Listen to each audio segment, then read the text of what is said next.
cette nouvelle édition de la revue de presse sur Cam News 24 et ITFM Radio depuis Garoua. Mesdames et messieurs, c'est la revue de presse qui s'installe. Et comme toujours, Ghislain Kogan est à la manœuvre.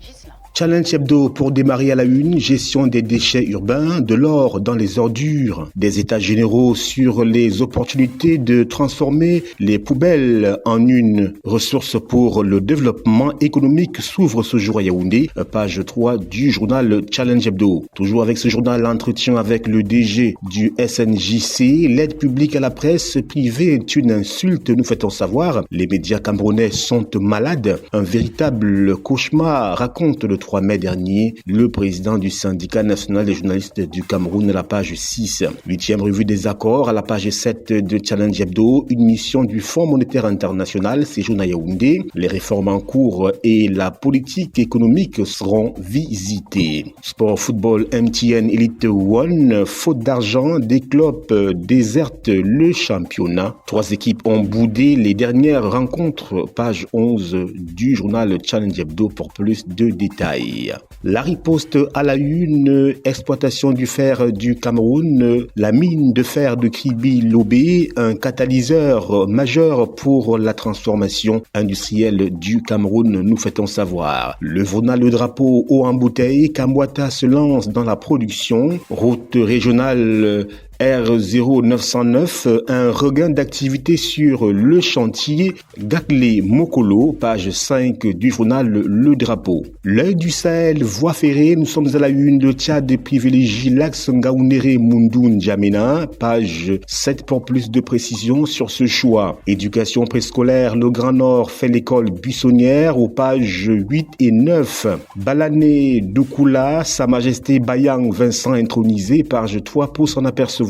Livre Valérie Aïda retrace l'histoire du Tokna Massana, page 10 du journal L'Œil du Sahel pour plus de précision. La voix des entreprises, nous y sommes. Autoroute Yaoundé-Simalène, Boons et Razel remportent un marché de près de 380 milliards de francs CFA pour la section urbaine. Page 3 pour plus de précision. Fête du travail 2025, le NHPC rend hommage à ses équipes à la page 3. Cimenterie, Dangote ambitionne de dominer le marché africain d'ici 2026. Ambition de dominer le marché africain d'ici 2026, page 6 pour plus de précision. La nouvelle expression, convention minière vers un autre scandale. Le secteur minier camerounais est aujourd'hui tenu par une mafia dont les intérêts personnels et ceux d'une élite prédatrice priment sur ceux de la nation. Dans les jours à venir, le Minimite prévoit avec Fast de signer à Ebolova une nouvelle convention minière portant sur les gisements de fer de Tem et Djoum 3 au profit de la société Caminex, détenue par une banque libyenne. Page 3 pour plus de détails sur cette initiative.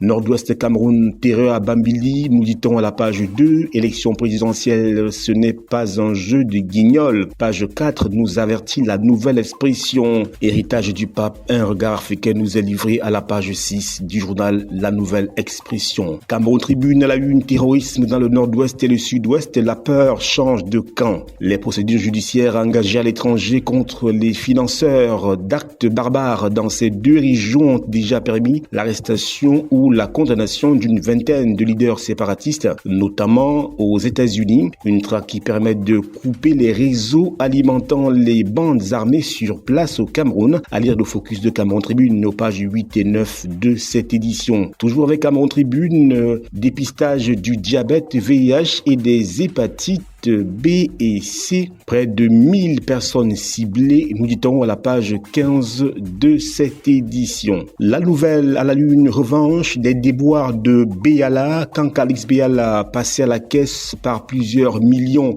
de francs CFA le mois, logée, nouée, véhiculée à Yaoundé, elle chantait les éloges du pouvoir de Paul Biya. Elle ne tarissait pas d'admiration et de fierté pour les dirigeants du Cameroun, page 2 et 3, pour lire cette situation situation rocambolesque. RDPC, maintenant au boulot, pages 4 et 5, toujours avec la nouvelle. Coopération, le Cameroun et le Tchad en phase 6 et 8 pour plus de détails. Bilinguisme, le CNPBM se déploie dans les écoles, page 9 pour s'en apercevoir. Le quotidien Le Messager Cameroun, autopsie d'un naufrage. Les années Biya, chronique du naufrage de la nation camerounaise d'Aman Mana, dissèque les 43 années d'un pouvoir qui se reproduit à l'infini sur les ruines d'un pays anéanti par une gouvernance anachronique et une répression politique brutale. La note de lecture de l'écrivain Éric Quenet est à lire aux pages 6 et 7 du quotidien Le Messager. Toujours avec Le Messager, Grand Prix hippique 2025 à la page 11, le cheval, bientôt sport roi. Marie-Joséphine Barga, mon histoire avec Sokapal est à lire à la page 9.